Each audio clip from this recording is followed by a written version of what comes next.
Welcome back to World Crisis Radio. I got to recommend Obama, the Postmodern Coup. I just read through it again on the occasion of preparing the Italian edition, which is finally going to come out. And essentially, if you want to understand what's been happening for the past 3 years, you better get a hold of Obama, the Postmodern Coup. It's not that long. You can read it in English in not that much time.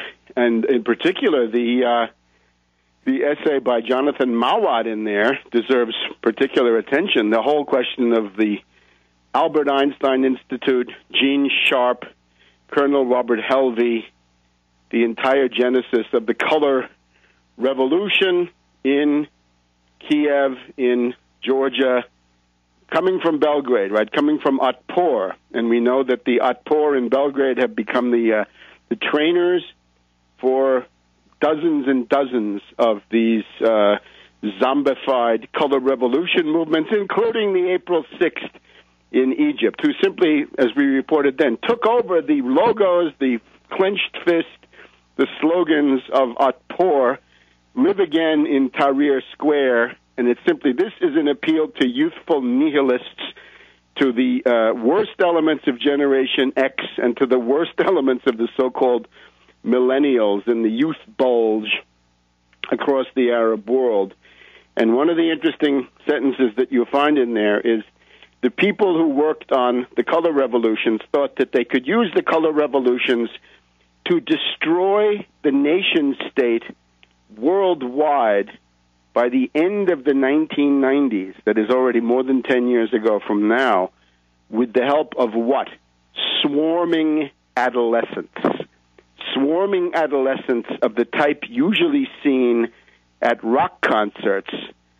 The wonderful experience of the swarming adolescents who are looking for the fused group. They're looking for the experience of being part of a mob, an intensely poignant, subjectivist, radical subjectivist, personal experience. And the interesting thing is when you go back and look at this stuff, drugs, narcotics, CIA runs drugs, in case you don't know, narcotics. And the places where these color revolutions have occurred are generally, among other things, like Serbia, transformed into huge trading places, right, entrepôts for narcotics. So we wonder, what's the story with narcotics in Tunisia? What's the story with narcotics in Egypt? I bet the presence of heroin and marijuana and the rest of that stuff has gone up radically in these places that have been beneficiaries of the wonderful joys of the color revolution. But now, having now, I think, identified at least the main things that are going on in the relation with the U.S. and Pakistan, this remains the most dangerous area. Let's repeat again. The danger is a false flag terrorist attack occurring, could be anywhere in the world, which would be blamed on Pakistan. It would be blamed on the Inter-Services Intelligence. It can be blamed on Al-Qaeda and Inter-Services Intelligence. It could also be blamed on Libya. This is also coming to a kind of a crisis. Now, let's just see what the straws in the wind are in this regard. There was a false flag buildup immediately this past week. Within the space of about 36 hours, we had two strange incidents in the New York City rail tunnels. People walking in subway tunnels, rail tunnels, very strange things.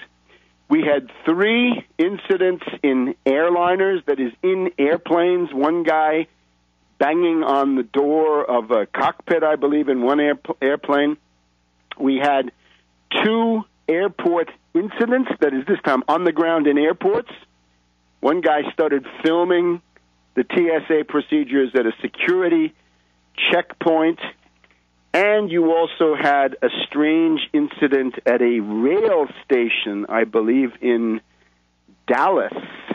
So, again, two New York City rail tunnel incidents, three airplane incidents, two airport on-the-ground incidents, one rail incident.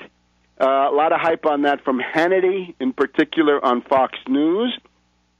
And now, last couple of days, We have two Arabs, at least one of them is an Algerian, now arrested in New York because they were planning to attack synagogues, and they're going to be under prosecution, we're told, not for federal terrorism violations, but for New York State terrorism violations. So you get the idea. There's now this drumbeat in the background. Factor in the bomb in this Pakistani paramilitary school, the Border Rangers, I think it is, in the past 24 hours. Factor in, of course, the Morocco bomb that had gone off.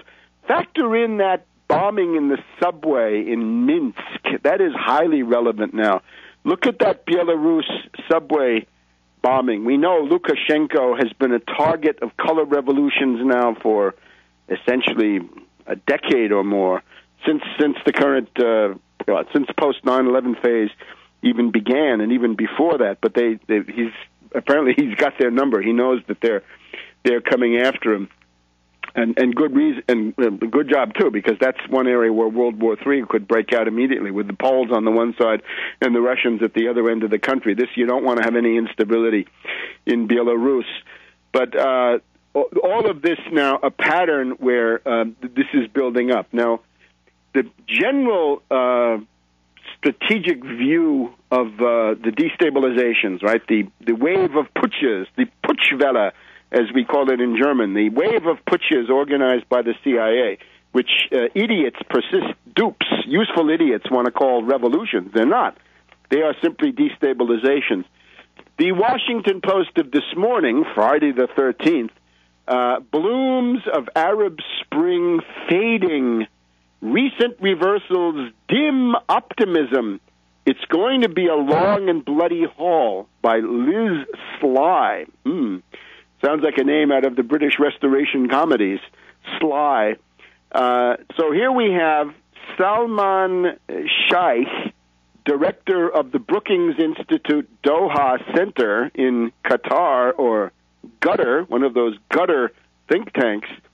Quote, "We're rapidly coming to a fork in the road where one path leads to change and reform, and the other leads to retrenchment and repression. It's going to be a long and bloody haul, and it could take us a number of years." Now, they also then, in this same article, they go through their overview of what's happening in the various countries. Let's just take a look at this. In Libya, of course, the first to unleash the full force of the state against its citizens. Well, any state is going to try to resist its own violent overthrow. And this was violent from the very beginning. I'm sorry. So there, of course, a war is raging. In Yemen, a bloody stalemate. We have President Saleh hanging tough, not willing to be driven out by the forces of chaos. In Egypt, deadly sectarian clashes between Christians and Muslims in Cairo. We've had, I think, more than a dozen killed in Egypt in the last 24, 48 hours. Even in Tunisia, the elections are promised for July, but they're now there's reason to believe that the elections will not be held in July. And, of course, in Syria, you've got this continuing crackdown by the security forces. And remember there, too, you saw it on TV. They showed you, the Syrians showed you, armed gangs shooting, firing guns at the population. And, who was this? Was this the Muslim Brotherhood, or were they, provocateurs from the government?